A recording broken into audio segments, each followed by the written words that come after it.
Hello, friends. So here we are on Lucifer Talks. Funny name for this YouTube channel, and some people were like, "Why have you kept this name, Lucifer? It's like a Saturn's name or something evil or whatnot." Yeah, you watch Lucifer Talks, you watch Lucifer on Netflix, and then you realize it's something satanic, but it's not. In reality, if you go in the history, it actually was related to Morning Star. It was only Dante that he changed the meaning into a different form. So historically, it's about prosperity, the sign of Venus, and from where the money is being minted. So today, I have wonderful guests with me on this platform. And I'm thankful to all three who have joined me today. It's Glennice Burns. She's AVP International of Trent University. I have Dr. Scott Henderson, Dean and Head, Trent Durham Campus in GTA. I have my wonderful friend Jessica, the regional manager of Trent University. So today we are going to talk about Trent, why international students should look at Trent University, and what this institution has to offer to all international students. तो दोस्तों अभी हम शुरू करने जा रहे हैं अपना ये live discussion program Trent University के लोगों के साथ, जिसमें ट्रेंट की एवीपी ग्लेनिस बर्न्स, उनके डीन स्कॉट हेंडरसन और रीजनल मैनेजर जेसिका ली हमारे साथ हैं। और आप लोगों को ये एक अपॉर्चुनिटी है उनसे सवाल जवाब करने की और पूछने की कि कैसे ट्रेंट एक यूनिवर्सिटी हो सकती है जहां आपको पढ़ने के लिए आना चाहिए। So, Glennis, my first question comes to you, and it is like Trent has been rated the number one undergraduate university 10 years in a row. How can that happen? And if it's happening well, then what's the secret behind it? Hi, Danny. Thanks so much for having us on your channel today. We appreciate the time, and welcome to all of our guests. As Danny mentioned, I'm Glennice. I'm the AVP at Trent University, and I have the opportunity of working with such great people like Jessica and Scott, and we are part of a team, and that's kind of leading into the answer to the question that you're asking. Yes, we have been number one in Ontario as the primary undergraduate institution for 10 years in a row. So a real tradition for a decade of being number one. And so we work very hard on that tradition. We're going to be talking a little bit more about all kinds of aspects of what puts us on number one, but our college system, which is our community system. And so Trent has a college system. So think of it as a larger city, as Trent University, and then we have these little neighborhoods that we have that help students to succeed, to be successful, to get their questions answered, and to be really a family. So, our academics, we have world-renowned, award-winning faculty who are teaching in the classroom. Our facilities are quite amazing, and we've got both in Peterborough and in Durham. You'll hear a little bit more about that. I'm going to walk around campus a little bit today. I'm starting, and here behind me, I don't know if you can see, is our indoor rowing facility. So sports play a big part of any institution, and they do here at Trent. So we have indoor rowing when we can't be practicing on the river, which you'll see shortly. And then behind me over here is our stadium over there. So I'm going to be walking around a little to answer part of that question about why we're so good. And part of it is where we are. Unfortunately, I can't be at the Durham campus, which of course you'll hear from Scott, has a brand new residence, is right down in an urban center with jobs and shopping, and again, academic programs that are excellent. So I'll pass it over now to the next question. Okay, I won't jump into the next question yet, but funny thing is, a lot of parents, students, they like to learn more about the universities. They do a lot of research about institutions. I didn't know something about Trent, and I'm like, really? That you guys, you were able to have two Nobel Prize winners from Trent Institution, the Trent University. You all should be proud of that, and all students who are trying to go to Trent should look into it. तो दोस्तों, आपने Nobel prize के बारे में सुना होगा और मैंने थोड़ा सा इसके बारे में जानने की कोशिश की और देखा कि ट्रेंट यूनिवर्सिटी से 2 नोबेल प्राइज विनर्स निकले हैं। तो इसका मतलब यही है कि इस इंस्टीट्यूशन में आपको आगे बढ़ने के लिए बहुत मौके दिए जाएंगे। ग्लेनिस जो एवीपी इंटरनेशनल है इस यूनिवर्सिटी की, इस टाइम पे वो कैंपस में है, तो वो आपको कैंपस दिखा रही है। So she is showing you the campus around और फैसिलिटीज आप देख पाओगे उस तरीके से।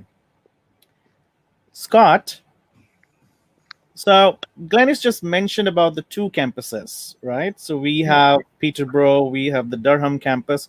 What is done differently at these campuses? So the 2 campuses are quite unique. You can tell from where Glennice is walking that the Peterborough campus, it is in a beautiful natural setting. It is about 90 minutes northeast of Toronto. So it's up in what in Canada we often call cottage country, where there's a lot of lakes around, but it is more rural. And if people are looking for an experience that connects them with maybe their stereotypical vision of Canada, of lakes and snow and ice, that's what they'll get in the Peterborough campus. The Durham campus is in the city of Oshawa, which is part of the Greater Toronto Area. And the Greater Toronto Area is a population of about 7 million people. And it is by far Canada's economic hub. It is the 4th largest metropolitan area in all of North America after Mexico City, Los Angeles, and New York. We're the next largest area. So businesses come here, right? It is a hub for transportation. It is a hub for industry. It's for travel and for accessibility. So what you're getting at the Durham campus is that urban experience. We're very connected to businesses, so we've really tried to ramp up what we call our experiential learning, our placement opportunities, our internships, because we have Canada's biggest economy right on our doorstep. So we're able to place students and exciting businesses. And Durham, which is just east, so take you about 30 minutes to drive into the absolute heart of Toronto from where we are. But where Durham is actually Canada's fastest growing region, right? There's a housing boom, but also an industry boom. It's right on the major transportation corridor. So a lot of new companies are coming in. Amazon is opening 2 very large brand new facilities nearby because they recognize that land is available and there are excellent graduates available. So that's a fantastic aspect to it. It's also and I think Toronto has long had a reputation, an incredibly diverse community and city, right? Students, no matter where they're coming from in the world, they're going to find a little piece of home in Toronto. It is really one of the world's by far most multicultural cities. And there's so many small pockets of multicultural communities where one can find familiar groceries, familiar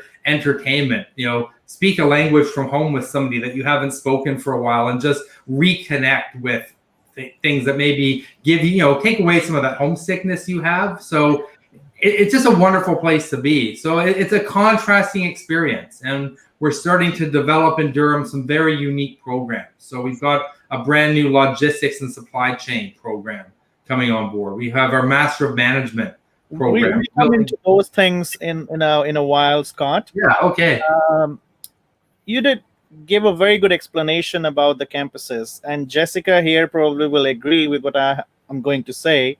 For a lot of international students, both of these experiences matter a lot, right? So for me, coming from Delhi, moving to India, I would not like to live in Toronto, right? Because I've already been into the busyness of one of the capital of a different country. I might go to the Peterborough campus. Someone coming from a smaller city from another country would love to be in the hot spot in the GTA in the Durham, because this is what they always craved for. So you, as an institution, have something to offer to both the clientele. Those who want to see the wilderness, the forests, the beauty, the lakes, they will go towards the Peterborough. Those who want to be in the midst of the action but a little bit away from it, they'll look at the Durham. So wonderfully placed. तो दोस्तों, university के दोनों campuses पीटरब्रो और Durham के बारे में हम बात कर रहे थे। पीटरब्रो खूबसूरत है, देखने में अच्छा है, वहाँ पे लेक है, नदी है, पहाड़ है, और काफ़ी कुछ देखने लायक है वहाँ पर, जबकि डरहम कैंपस जो जीटीए एरिया के पास में है, यहाँ पे जॉब्स हैं, यहाँ पे इकोनॉमी का बूम हो रहा है, यहाँ पे बहुत सारी चीज़ें हैं जो आपको फैसिलिटेशन के तौर पे देखी जाए तो बहुत कुछ मिलेगा. Jessica, Yes. as you are very much involved in international recruitment, Yes. and you know what international students are looking for. How many international students do you have right now, and from which countries do you get most of your students from? That's a great question. So, first of all, I would also like to put it out there that I went to Trent University many years ago as an international student myself. And you talk about the idea of choosing a university that gives you perhaps an experience that you're craving for. For me, coming from a city like Kuala Lumpur, it's a large city. And the idea of going to Canada for me back then was to pick a university where I could be immersed in the Canadian culture and also to be in a place that's as gorgeous as Trent University. So I chose Trent. That's one of the reasons why. But in terms of our international students and where they're coming from, we have students coming from all across the world.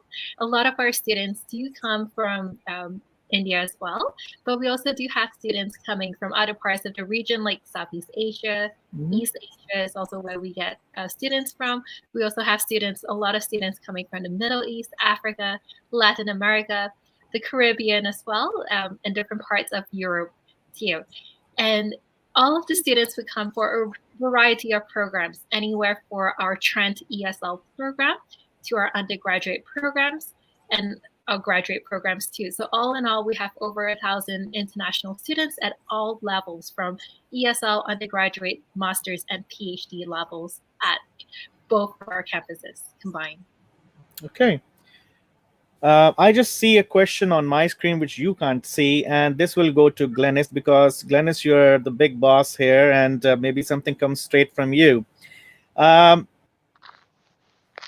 What we have seen, that some of the institutions in Canada have been choosy when it comes to bringing in international students, especially the community colleges and some other institutions. They have been saying, we don't want more students from India, we don't want more students from Asia or some other places. Do you think, or do you have any such hidden backlog or a barrier where you say we don't want X number of students from this region? Or Trent remains a welcoming institution and says, you qualify, here's a program of your interest, we would like you to be on campus? What's your take? Well, Danny, that, and for the student who's asked that question, that's a great question. And I'd have to say that we're going to pick B answer.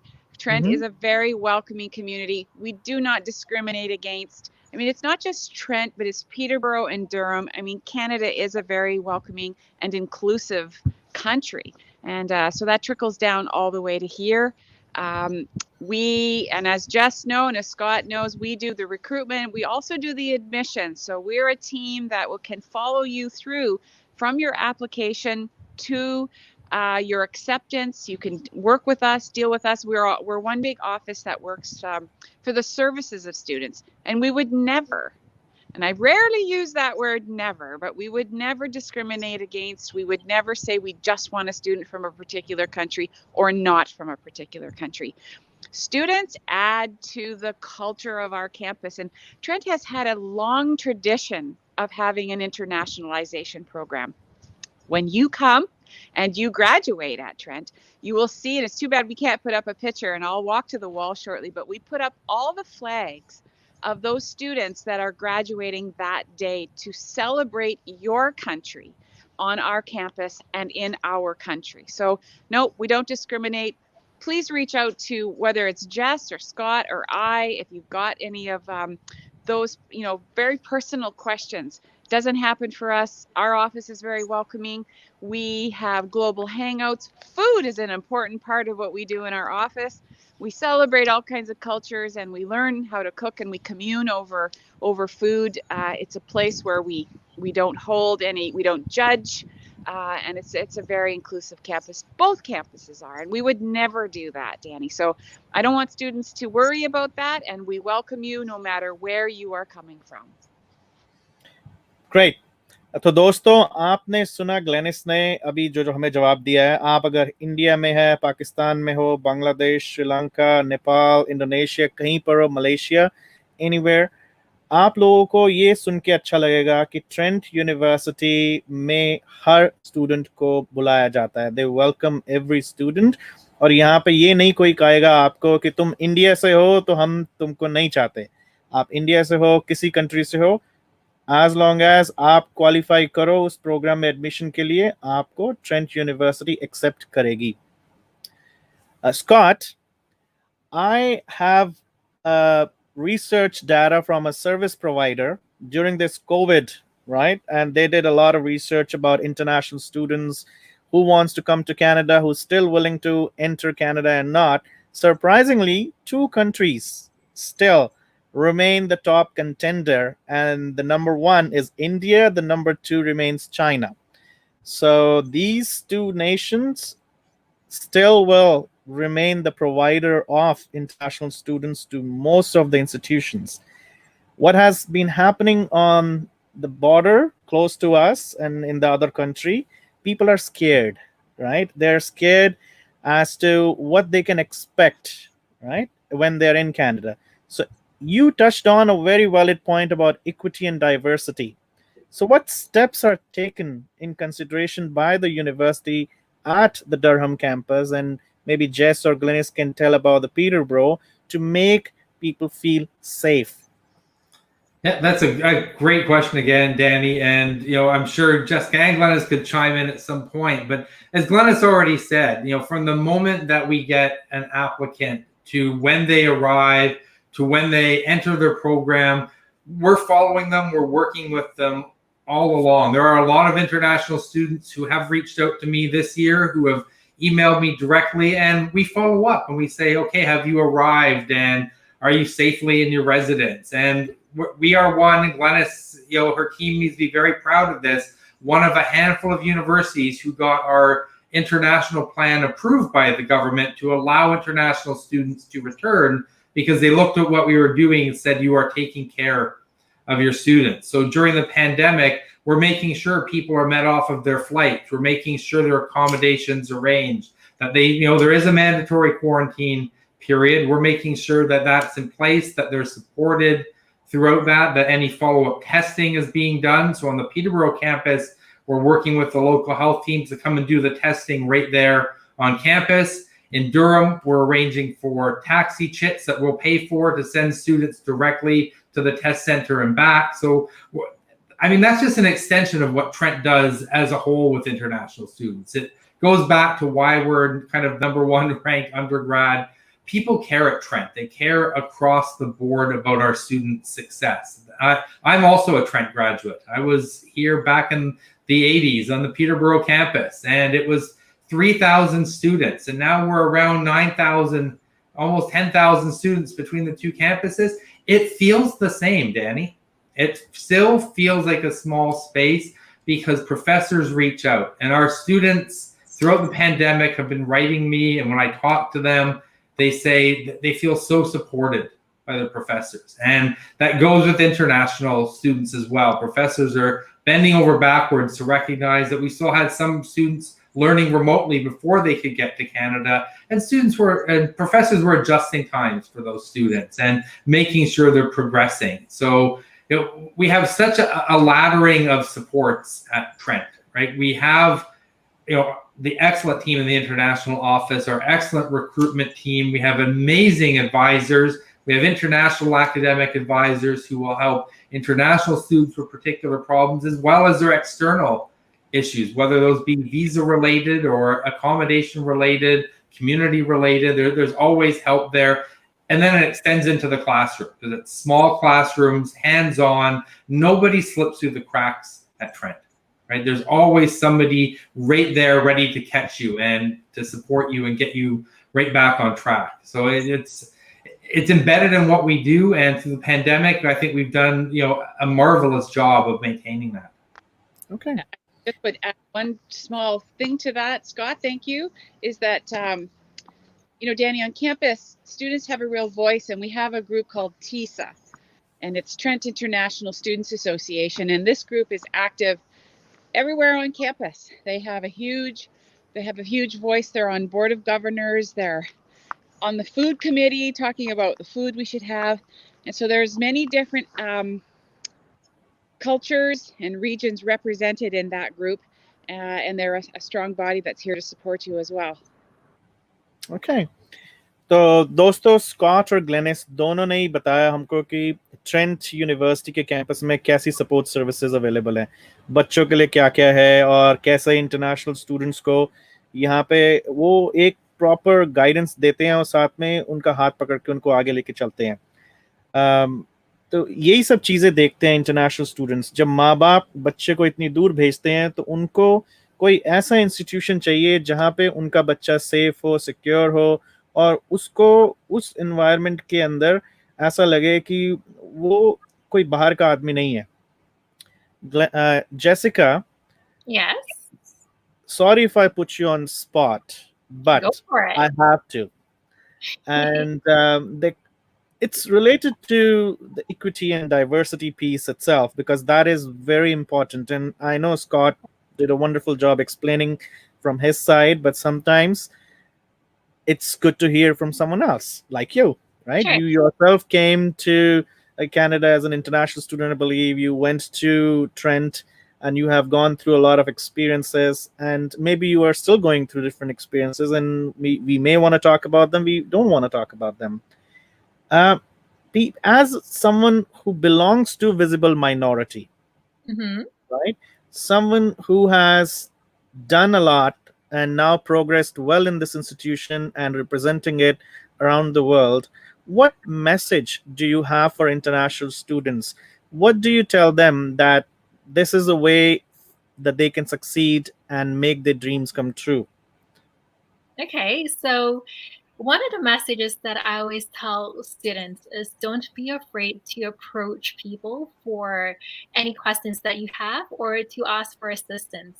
I know that coming from a culture that is a little bit more conservative, the idea of asking a question in a classroom or even approaching someone else to ask a question can sometimes be a little intimidating. But my advice to you is don't be afraid to approach people and put yourself out there and network with one another. Network at Trent, network outside of Trent, within the Peterborough community. For example, there is the New Canadian Centre. So when we talk about support for the Trent community, we also have to think outside of campus itself. I know that both Glennice and Scott touch on campus, but as an international student arriving in Canada with no idea of what the culture is like, I found that I built a community at Trent, but also within the Peterborough city through the New Canadian Centre. So I was also able to meet people from different countries and different backgrounds. And one of the interesting things that we do here in Peterborough that is different is to celebrate Multicultural Canada Day. So instead of just celebrating Canada Day as woohoo, Canada was established this year, let's celebrate all of the different cultures and let's celebrate the diversity that is found in Canada itself. And that's one of the things that I love. So for international students thinking about coming to Canada, don't be afraid to get involved. Don't be afraid to ask questions. And from there, the more you network, the more you're also able to build on your dreams from there. Yep. तो Jessica ने बताया कि कैसे international students अगर succeed अपने आप को आगे बढ़ना चाहते हैं तो उन्हें क्या करना चाहिए। उन्हें करना चाहिए अपने आप को इन्वॉल्व लोकल एक्टिविटीज के अंदर भी और कैंपस में, कैंपस के बाहर, ताकि आपका नेटवर्क डेवलप हो और उससे आप ग्रो कर सकें। Jessica, Yes. You said something and it has triggered a thought in my mind, and I'm going to share that. A lot of people don't know. When I came to Canada as an international student back in 2002, I didn't plan to come to Canada, right? And it was not that Canada was the only country on my mind and I really wanted to come here, which probably is the case with a lot of other international students. So I applied to a university in UK and I was waiting for letter of acceptance to arrive. And in the meanwhile, community colleges were heavily promoting themselves in India. And I went with a friend, we saw something and I came. The first culture shock which hit me as an international student was coming out of the airport, coming from India, coming to Canada. And when you're out of the airport all alone, tired after 14 and a half hours of a flight and in taxi, going to your homestay, and you see empty roads. And you're like, what? No one lives in this country? I don't see anybody on the road, right? So what I'm trying to say is a lot of international students are not well prepared with that kind of a change. Yes. Coming from a country which is densely populated to a country like Canada, and then to cities like probably Peterborough. When you arrive there, you're like, where are the people? Do they live here or not? So I'm sure your international student advisors, they advise these students to overcome this honeymoon stage of cultural shock, from loving everything to criticizing stuff, hating, and then coming back to love. So what is your take on it?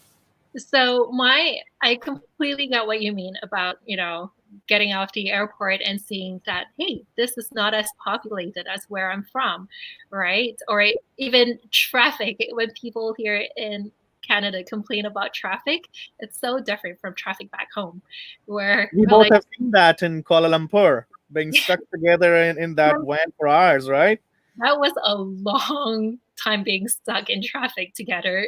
No, it was great because I had your company, but also being stuck in traffic in Malaysia.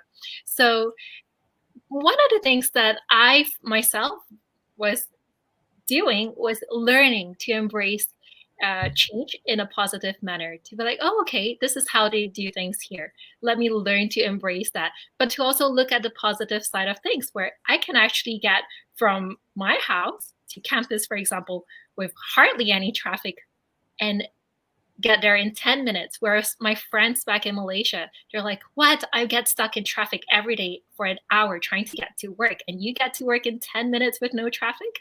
So learning to embrace the positive side of things that may seem different to you at the start, but could actually pose as a different way of life, a different pace of life as well. And as a student, for me, being in the city of Peterborough, I found that the pace of life was perfect for me to be able to focus on my studies, but to also get involved in numerous activities on campus. Because then, instead of having to be stuck in traffic and using that time to be in a vehicle, I could get involved. I could meet friends. I could go to different places. Or I could use that time to study. So I found different ways to do things that I enjoyed. Yes, there will be culture shocks, there will be differences, but one of the things that Trent is very good at is also preparing students for that. So we have a very robust orientation schedule for students. We also do have global ambassadors who are upper-year students who will connect with incoming students even before they begin their studies. So students could ask, how do I get a cell phone in Canada? What kinds of plans should I be looking for? You're from India, I'm from India. What should I be thinking about? So the global ambassadors and incoming students are able to connect on a peer-to-peer level. And we also do bring students around, for example, as part of orientation, we bring students around the city to show this is where you could get groceries, or this is where you could open your bank account. So I strongly believe in our orientation and also helping students to build that resilience, to also welcome changes in a positive manner, and to also help ease that transition and reduce the culture shock. Okay. तो दोस्तों, आपने सुना Jessica ने कितने प्यार से अच्छे तरीके से ये बताया कि एक इंटरनेशनल स्टूडेंट के लिए कितनी चीज़ें डिफरेंट हो सकती हैं. आप आए, आपने देखा ट्रैफिक नहीं है, या लोग रहते हैं नहीं रहते हैं, पर उसका कुछ बेनिफिट भी हो सकता है. तो आप उसको एक दूसरे तरीके से देखें कि कैसे मुझे इसका अपने फायदे के लिए इस्तेमाल करना चाहिए. So our good friend Karuna here, she mentions that she felt the emptiness on the road in 1970 when she arrived. And and asking a question here, that what are the advantages to attend Durham campus? This goes for Scott. And can we have information about the programs offered at Durham? Absolutely. So, the advantage of attending Durham is And you kind of summed this up, I think, very nicely, Danny. You know, when Glennice and I have both talked about the campuses, is that, you know, there's very distinct cultures at each campus. I mean, one is much more urban in Durham, and you do get that kind of natural aspect, but both are Trent, and that's really, really vital. Both focus on small group teaching, right? You're going to be learning with your professors in the classroom. Right, they're going to know you by name. We have right now at Durham, we have 2 buildings. We have a brand new, beautiful 200-bed residence. It's actually won an award already from the Canadian Concrete Association as the best new residential building built last year in Canada. So that's already, to me, you know, outstanding recognition of what is a beautiful space. There's also 2 floors of brand new teaching space in there. Then we have our original building, which was just recently renovated. Nonetheless, whenever you're walking through the halls, and students always say this, they see their professors, and the professors will stop and ask or answer questions that the students might have that they ask, and engage with them directly, right? It got that intimate space, that kind of space where one can really get to know your professors, your peers, your friends, your classmates that you will constantly see all the time. Again, it ties to why Trent keeps winning this Best Undergraduate University Award. And it's because of that commitment to what, you know, in its founding back in the 1960s was based on the Oxford and Cambridge model of kind of colleges and communities and communities. And when you arrive, you're not a number. It's not teachers and students and we go our separate ways. You're part of a campus community, right? You're part of the institution. If you're here to study business administration, you're working with people whose passion is also business administration, and they see you that way. They don't think, oh, I'm just here to teach you and you'll get your credit. They say, you're part of the community of people who want to become excellent at business administration. I will help you with that. So what we've done, and I think as the question was asking, you know, how we made Durham a little bit different as well, and that's to develop some unique programs. So I mentioned the one that's starting this September. I'm very excited about logistics and supply chain management. It couldn't be more timely. It is so important as we're stuck in with the pandemic and we're learning how to move goods differently, that we need well-educated, adaptable graduates who are able to step in and say, how do I solve complex supply chain problems? How do I deal with the kinds of data that is out there? It really is a mix of computer science, mathematics, business, economics, even a little bit of international law. How do I get, you know, things from one country to the other when there's tariffs involved, perhaps, or government's reluctant or introducing new things? It really requires a university big level thinking across. So I'm very excited by that. These graduates are going to excel no matter where they take their skills. We also have some other fantastic, you know, we have the Master of Management program, which is, you know, very, very heavily subscribed, and we're recognizing the demand there is very high. So we're now opening up intakes. Traditionally, it was just September you started. It's an 18-month program, so 16-month really. You finish the next December. So you know, but we realized, well, we can work with this and start taking students in a January start and in a May start. So we'll have 3 starting points each year, 3 different cohorts. Sometimes there's courses that overlap, but the demand is there. And we're introducing a second stream in there on strategic change management. Absolutely vital. Again, you know, the pandemic is creating problems for people, but it's also creating opportunities. And we're recognizing and saying, wow, business knows it has to change, and it's going to need big thinkers who are able to come in and, you know, respond very quickly to problems, whether they're political problems, whether they're health issues that, you know, ripple across the world, whether they're economic issues. Change management is vital. So we're introducing a specialized stream in there for those who are interested in working in that, again with the 3 intake points. You know, outside of our business degrees, which, you know, we have business administration, which includes accounting, entrepreneurship, marketing, human resources. We have some other very specialized programs. So we have a communications program, which also includes business communication. And that, I always say, it looks both ways. You have business communication internally. So your HR specialists, right? Your people who work with your employees and communicate across perhaps a large organization, or organizational specialists. And you have external business communication, PR, marketing, crisis management. So we're going to embed all of that into this program.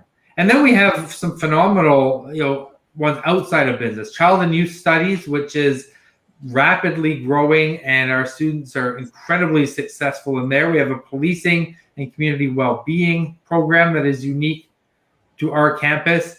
And then we have a lot of programs, psychology, sociology, the regular business administration stream that we share with Peterborough. But again, you get a very distinct experience in Durham because of the small size, because your professors will absolutely get to know you, as they will in Peterborough. I mean, that's part of the Trent DNA, but you really get to work closely. And award-winning researchers. I was surprised. We had a research discussion. Most of my faculty have won awards at the Durham campus, and they bring students from the undergraduate level straight into their labs and their research and let them engage so that when they go out, they have that expertise. So there's so many wonderful advantages, but you never lose what makes Trent special. Wonderful explanation, Scott. And I can see people are agreeing to, and they're understanding what information you are sharing. And on another side, probably you realize the fact or not, international students tend to shy away from institutions which put some extra entry requirements. When I say extra entry requirements is, for a master's program, we need a GRE. For an MBA, we need a GMAT.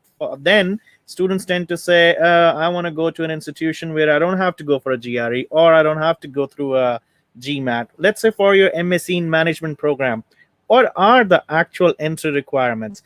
A B plus in a degree, that would be fine. An IELTS score of 7.8 should be okay. But anything else you're looking for? Yeah, I think you're hitting it, Danny. I mean, one of the special things about the Master of Management program, it's actually not particularly aimed, I don't want to put people up, it's not aimed necessarily at business graduates. It is aimed at people coming out of other degrees who recognize that the skills that they've gained, and this is, to me, absolutely vital for global success. It doesn't matter where you're going to end up working. If you're not a lateral thinker, if you do not have other strengths, yep, you can get yourself in a job and you can just stay in that groove and go nowhere else. Those who are going to really have success, and every study shows this, they have other skills. So this is people coming perhaps out of a sociology degree. Perhaps they're coming out of a degree in English. Perhaps they're coming out of a degree in psychology, but they recognize I have business ideas, or I would like to take those skills and recognize that management is going to be very important no matter what industry they're in. They're going to need to gain these management skills and be thinkers. And when we look across at the most successful entrepreneurs, they tend to have not come out of business degrees. They got other ideas and different insights, and now they need to learn these skills. So the Master of Management program, we're not looking for high flyers out of business. We're not looking at specialized GRE. We're looking at people who are coming out of other degrees, as you say, with good grades, right? With the language skills to succeed in class. And, that expertise and that drive is what we're really looking for. We don't try to put extra barriers to students coming in. Instead, it's never been the Trent way. The Trent way is that we want people who think a little bit differently. We want people who have a different perception of the world and bring their strengths. And, we want that in our classroom. It enlivens the classroom, and it elevates everybody when you have different thoughts. Okay. So what I understand is any international student who intends to get into the Masters in Management program, if you have the right grades and the English requirement, this is the program you can get in.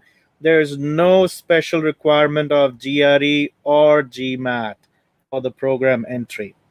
So be prepared, Scott. There would be students from a lot of places. The 3 entries might be less. They might want it to be a continuous admission process for such a program like that. And the good thing is, because it's a master's program, a lot of viewers already know, but if you do a master's program from Ontario Public University, if your end goal is permanent residence.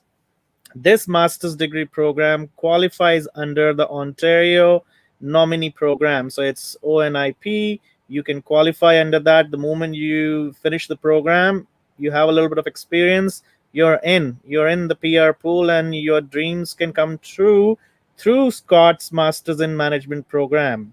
So this is a program they should look at. I'll add a little something, Danny, because exciting during the pandemic is, we were worried because the program relies on placements, and it was like, people aren't going to be able to go when we had our initial lockdown. We found new businesses, new clients, new contacts who took students who were able to have their internship remotely. What that has done is it has suddenly expanded our pool. One of the caps on this program was we needed to place students, and there were only so many placements available.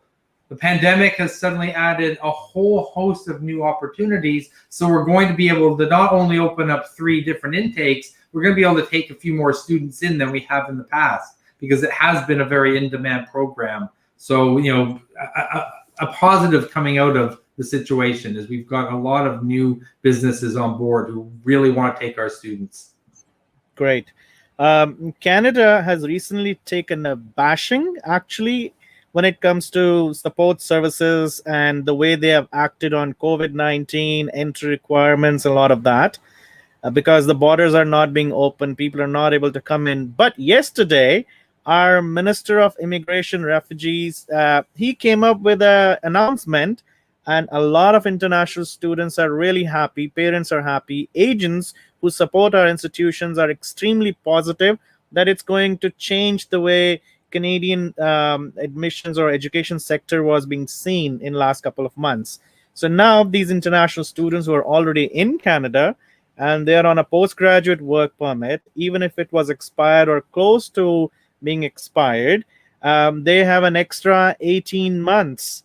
And that extra 18 months will give them enough time to get some work experience under the belt and apply for residence to Canada. So positive news coming from the federal government. Glennice, I know you have been showing us the campus. You're burning some calories. The beautiful campus is also, it looks nice. Students and parents, they haven't seen a lot of collegiate experience at other universities. Probably Trent is one of the unique one which has that kind of an experience here. So what can the students expect from this collegiate experience offered by Trent? Great question, Danny. And not only have I been burning calories, but I'm burning my battery. So it's come up a few times that my battery's dying. So if I blip off, thank you, and we love you guys. The college system is amazing. I chatted a little earlier about it being a big city, and the colleges are these little neighborhoods that all the action happens at. So the colleges are a place where you're going to get involved. It'll be, maybe it's your residence in the first year that you join. You're going to have an academic advisor in that college, and they'll do all kinds of programming that goes on. So anywhere from fun stuff to movie nights will happen within that college, and you'll really get to know all of those students in that college, and it becomes a tradition. You're gonna, when you graduate, and 10 years from now, you're gonna say, "Hi, I'm Champlain," and Jess, which one are you? I forget. Autonomy College. Autonomy. Okay. Autonomy. Oh, Scott's like, autonomy. Scott, which one are you? Scott, were you Champlain? I was Champlain, yes. Okay. It still matters. It's so close to my heart. Still matters. So there's Champlain right behind us right here. So it's a whole complex of buildings that's behind here, and that's where Champlain is. And so it becomes your home, and it becomes a place where you're going to meet the person you're going to marry. And it's, as I say, movie nights, but it's also the academic piece as well. It's where your success comes in. It's Danny, you've talked a little bit about making your dreams come true, and the college system is one way that those dreams come true, because it's going to be the detail that gets you from the beginning, from the starting line to the finish line, in a very positive way, in a very successful way. And if there's one little phrase from just everything I've been listening to, it's that students have a voice. right? This is, they have a voice everywhere on campus with their professors. They have a say. You talk about coming from a big city to a smaller place. Yeah, it's true, but guess what? You have a voice here, and you can work towards, you can be part of something special. You're not just a number, you're a face with an actual name. So students shouldn't be afraid of that. And the college system is quite an amazing system it's all about success of the student and getting you from that starting line to the finish line and being a successful alum. And if I may add as well, the colleges where students get to create meaningful engagements as well. So for example, in each of the colleges, you will find resident spaces, you will also find faculty offices, classrooms, or lecture halls, all within the same building. So in that regards, you're bumping into your professors or you're bumping into students. So colleges are not meant to be just one program specific or two programs. You have students from all different programs belonging to the college of their choice. They get to pick which college they want to be a part of. And at the Peterborough campus, there are 5 colleges that students get to pick from. So each college will have different activities and different traditions. And for example, in my first year, I lived in residence. So I lived in Otonabee College. And I met a group of students, not in the same house as me, but in other houses within Otonabee College. And then we decided to live together off campus starting in our second year.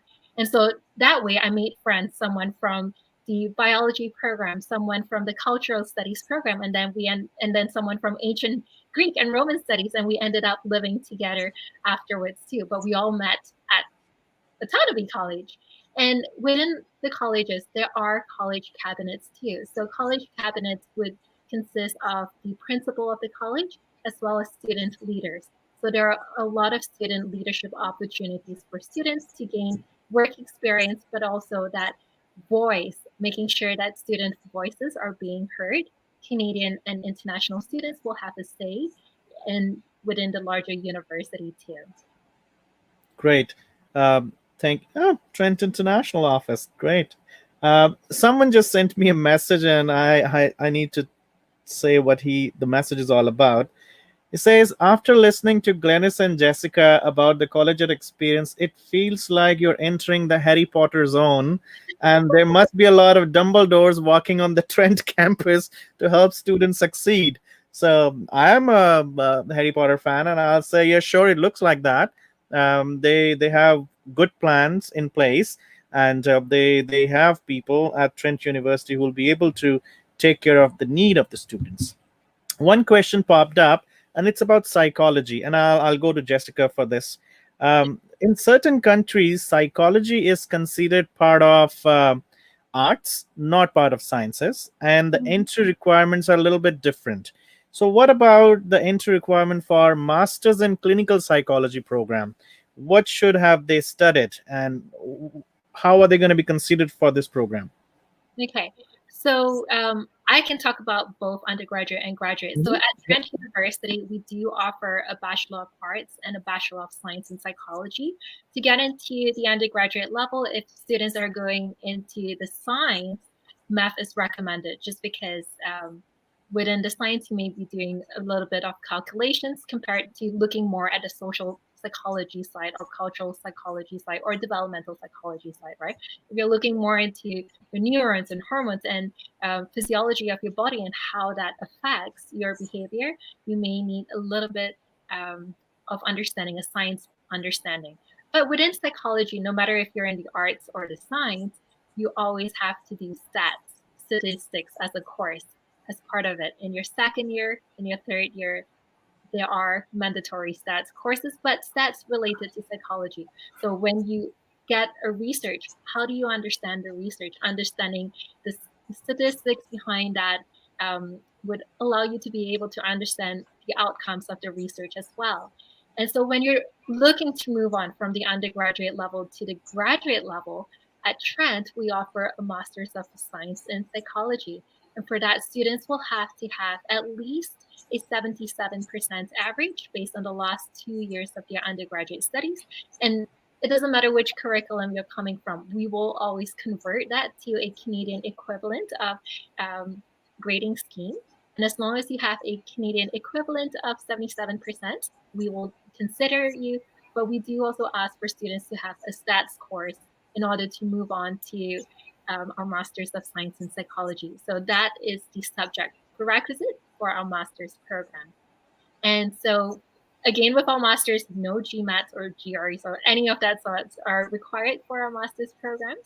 We do ask for reference letters and sample writing, personal statement, as long as academic transcripts for admission into our Masters of Science in Psychology. Okay. Um, for psychology, because it's becoming very popular again, and this COVID has brought people into a new zone where they feel like they need to get specialization in things like psychology. And what I was going through Trent's view book and website, I saw something about forensic sciences, and it's like forensic science psychology. So I have a youngster at home, and he's interested in a program, and he looks at universities. So yeah, this is, I might go for criminology, or I might go for something with forensic science. So do they really become somewhat like Sherlock Holmes, or it's a bit different? I mean, if students would like to aspire to be like Sherlock Holmes, to do investigation, a forensics program will definitely provide a strong foundation for it. So within our Bachelor of Science in Forensic Science, students get exposed to a variety of different areas of investigation, and that includes crime scene investigations. We have a crime scene house on campus where students are able to utilize the skills that they've learned in the classroom at the crime scene house. There are blood splatters, for example, on one of the walls of a room. And for me, I'm a little iffy with blood, but our forensic students love it. They're like, Mhm. whoa, let me figure out what happened here. Was this blood splatter caused by a stab wound? Was it caused by a gunshot? Was it caused by, someone whacking someone's head with a baseball bat? What happened? So they would reconstruct the crime scene just looking at the blood splatters, and I'm like, how do you do that? Hmm. So by analyzing the shape of the blood splatter, by looking at the projection, so you reconstruct from there, and then doing DNA analysis. That's also part of the forensics program, doing DNA analysis on the blood. Is it the victim's blood, or is it somebody else's blood? Or perhaps it's an animal's blood. Maybe a bird came and got wounded by accident. I don't know, but trying to figure it out. But if students are also interested more on the criminal side, students are also exposed into the law and the legal system.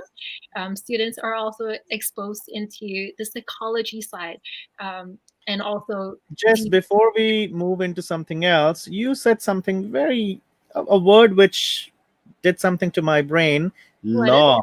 Law. And law that? excites a lot of people. And I Yeah. believe you have a partnership with a university based in UK. How does that work? That's a great question, Danny. So, yes, at Trent, we do have a very unique law program, and it's one of its kind in Canada. So, with this program, typically, if you think about going into law in Canada, students will need to complete a 3 or 4 year bachelor's program and then apply to law school. They have to sit for their LSATs, they have to apply to law school.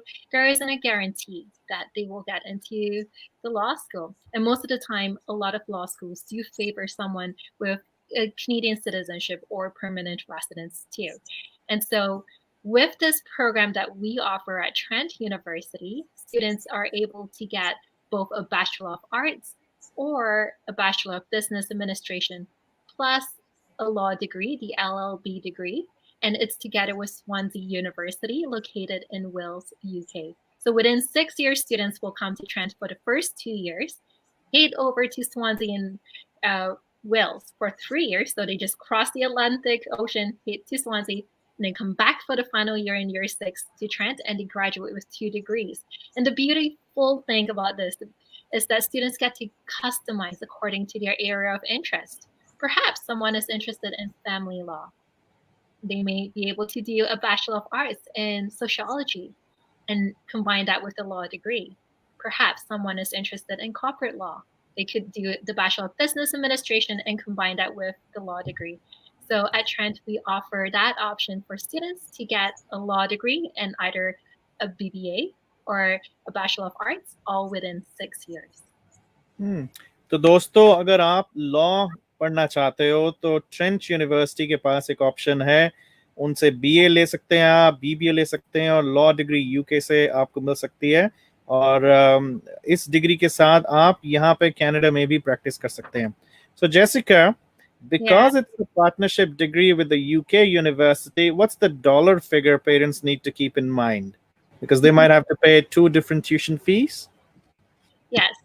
So you're right that students will have to pay 2 different tuition fees to 2 separate institutions. So at Trent University, the tuition for the current academic year is $22,454. And our tuition fee is actually one of the lowest tuition fees among the public universities in Ontario. When they head off to Swansea University, they will have to pay Swansea University's tuition fee, and the tuition fee is approximately £24,500 pounds per year. Okay, great. Glennice, question comes to you, Glennice, now. With COVID and things going around, a lot of people are looking at online degrees. Is there any plan in place at Trent to introduce online programs for domestic and international students? They can complete degrees wherever they are and enhance their resume, just like some other institutions are already doing. Good question, Danny. Yes, we're always looking. What COVID did do is show us that online is a good possibility, and definitely for international students, for everyone. So we are looking at it as an institution going forward. So I think students should look forward to seeing some programs that'll be coming out that'll be strictly online. Great. Students feel that if you are getting into an online degree, would there be flexible entry requirement? As some of the universities say, if you have life experiences, if you have been working for 5-10 years, okay, you didn't had a bachelor's, but you can still go and get into a master's program. So things like those might be on the way in future, right? Yeah, so look forward to those. Great, that's good to know. So दोस्तों, university को देखिए, उसके पास programmes हैं. आगे आने वाले time में online degrees जो होंगी वो आपका करियर एनहांस करने के लिए बहुत यूजफुल हैं, तो उनको ध्यान में जरूर रखिएगा. Scott, certain markets, when I say markets, it's a very technical word from a recruiter coming out, that certain regions around the world, they are very cost sensitive. And they are not only cost sensitive, they are interested in programs which are of shorter in duration. Postgraduate certificates of 8 months or 12 months to 15 months. Do you have any such thing in place right now? Especially for the markets like South America, students love to come to Canada because it's close to home from Mexico and Colombia, but cost is a factor. And a lot of them, they choose those institutions which have cheaper programs to begin with. Do you have any short-term programs for them? Yes, we do, Danny. We've got, right now we have 2 certificates in Durham. We have marketing and entrepreneurship, and we have a human resource management certificate. These are both 8-month certificates. We are working very closely with Glennice's office. We're developing a project management certificate to bring on board, and we're having discussions with some other areas about further developing certificates. Perhaps in areas like fields like health management would be, I think, a very high demand field. So for students looking to come for 8 months, yes, there is a short-term certificate that they can get, and then they can, some have used that to then go on to further study, or they're just looking for the certificate. For students who are looking perhaps to stay in Canada and qualify for the work visa after, we have now created a program where we've combined certificates. So they can come and they can take both the HR and the marketing entrepreneurship as one dual certificate program. Because you would normally have to come in 2 separate years, it counts as up to a 2-year program in Canada, though you can finish it in 16 months. So we're accelerating it by offering some of the courses through the summer. So students can come, complete 2 certificates, and then they qualify because it's technically a 2 years of programming for the 18-month work visa to follow. So I think that's attractive to students looking to stay a little bit longer in Canada and perhaps get more than one credential, but you can also take these separately. And we're working very actively to start building a pool so that students can start to assemble where they might be interested. Perhaps somebody would like to work in the health field and management and has an aspiration towards HR. So maybe they would take the health management and the HR certificate. And now they've got this expertise that they can sell to potential employers and say, I have a university level certificate in these two areas. And on top of their other qualifications that they already have, they're going to be very well placed to work wherever they want to work. And if they spend Great. So it's like a bonus for a lot of students, right? 16 months of study. As per today's immigration norm, they actually qualify for a 3-year work permit. So 3 years, yeah. It's a win-win for the international students. So I just got another message. It's from a professor based in Egypt, and in a university in Egypt, and he's like, does this university has any plan to introduce, or do they have any contract training in place, like contract training when they say this is about civil servants in that country or professors from that country, or could be health professionals, like short-term programs? Maybe it's more towards business development kind of a thing. Jessica, have you guys discussed anything around these programs for future? Yes, actually, what we have been offering is English for professional development too. So we have our Trent ESL program at Trent, but we also have short-term programs, for example, English for health sciences. What are some of the terminologies that someone would use within the profession? And should students be able to study in person, we'll also bring them, for example, to a clinic where they get to engage with the individuals working at the clinic as well. So when you talk about health sciences, you're able to apply the knowledge that you've learned and the terminologies that you've learned into the working field. We also have English for educators as another program. So yes, we do offer short-term development programs, especially as it relates to English development too.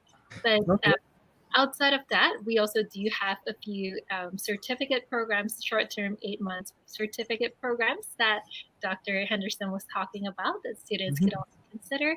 But if anyone is interested in more professional development, especially working with the government, we have been working with the government of Mexico, for example, supporting the military students to improve their English. So we're happy to build a customized program, and students or whoever who is interested, for example, this professor is able to get in touch with Glennice or myself, and we can then start the conversation from there.